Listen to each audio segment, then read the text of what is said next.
avo ny lilinao,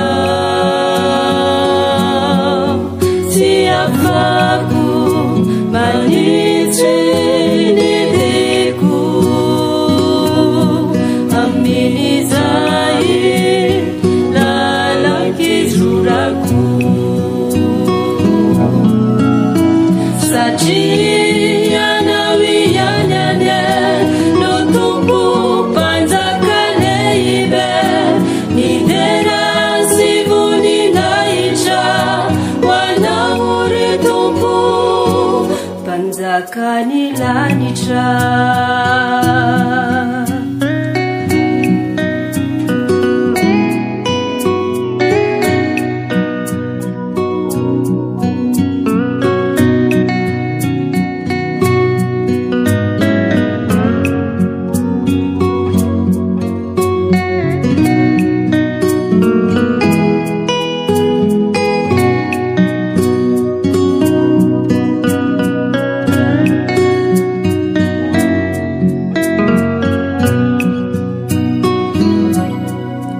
Raha sendra akivinao ry tompo,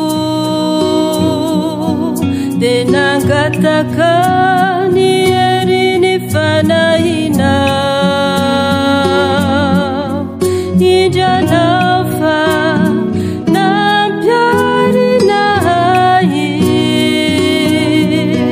ka nitondray eo an-tongotra. Raha sendra akivinao ry tompo, dia nangataka ny herin'ny fanahinao, indranao fa nampiarinahay ka nitondray eo an-tongotra. Ny fiainako rehetra ovaiko tsy misy fetra, atolotro ny tompo fa izy no mpanjakany foko. Ny fiainako rehetra ovaiko tsy